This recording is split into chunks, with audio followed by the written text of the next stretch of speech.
Anyway, we'll get on to the actual rumpy-pumpy stuff later. Now this is my favourite one. Men are not inherently more sexual than women. This is one of the biggest myths that we have, and it lets men get away with an awful lot, and it means women miss out on an awful lot, and it sets up these terrible kind of power relations which aren't helpful to anybody. I'm going to tell you a little bit of a history lesson here, because I've been studying this stuff recently and it's just fascinating. If you go back about 5,000 years ago into the Middle East, which is where our culture sort of originated from, in those days they had goddess religions. The supreme deity was female, right? And they've been doing some really interesting archaeological research recently, which is turning on its head a lot of what was thought about these religions and the societies there at the time. And what they found is that in those regions where they had the goddess, they had the head deity was female, in those societies women had a lot of power and a lot of freedom. And the reason for this is because they were matrilineal societies. That doesn't mean they were matriarchal, it doesn't mean necessarily that the women ruled, but that the family line went down the female side. Now this makes sense because you always know who the mother is, but you don't know who the father is necessarily. I mean, you might assume, okay, but you do always know who the mother is. Now in those societies too, sex was seen as a natural glorious thing, and it was part of religious celebrations. So a woman could go to the local temple and have sex with people as a religious expression, right? If she conceived a child through one of these encounters, well, her husband would raise it as his own, because it went through the family line, and any child conceived in that way was considered a blessed thing. Now, over a period of a couple of thousand years, from 5,000 to 3,000 years ago, that started changing as different cultures came into the area and bringing with it a more male-oriented religion. And you can actually trace over this period of time how the myths associated with the religions changed and how the rules relating to women in those societies changed over the same period. So while originally the supreme deity was female, then she just became the wife or the consort of the head male deity. Okay? And then she became something less than that and something less. And in many cases, she actually became the arch baddie. Yeah? Instead of the arch goodie. All right? And in line with that, women's freedom in society got more and more constrained as well. But the most important shift was it went from being matrilineal to patrilineal. Okay? In a patrilineal society, like our own, the family line follows the male. All right? The only problem with that is that a man can never really know if he's the father. Of course, this is pre-DNA days. So what can you do to be 100% sure that you are the father of your wife's children? There's only one way you can do that, and that's to make bloody sure she can't have sex with anyone else. Okay?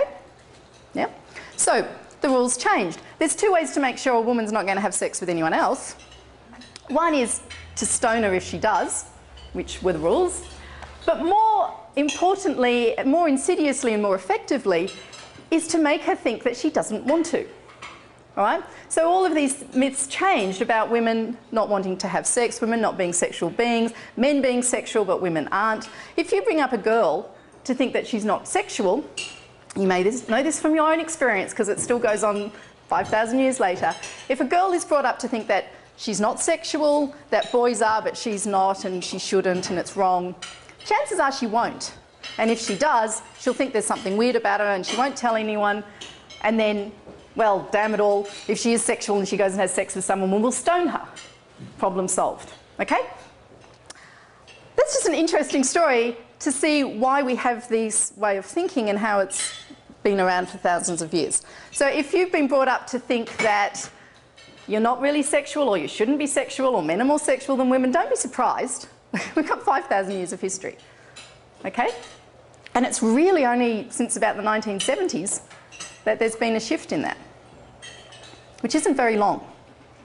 Okay? Most of us were alive in the 70s, so it's within our lifetimes.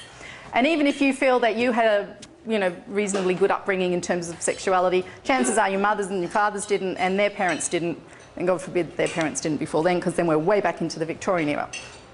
But the fact is, and I like this stuff, okay, on the whole, men do tend to have a higher sexual drive than women do. It's because they're very simple. They're very simple creatures. And their sexual anatomy and their brains are very simple, okay? As we all know, on the whole, a man can go, oh, I have got an erection, I must want some sex, okay? We don't generally go, oh, feeling a bit damp down there, I must want some sex. Doesn't work like that. So it's much easier for a man to sort of want to have sex.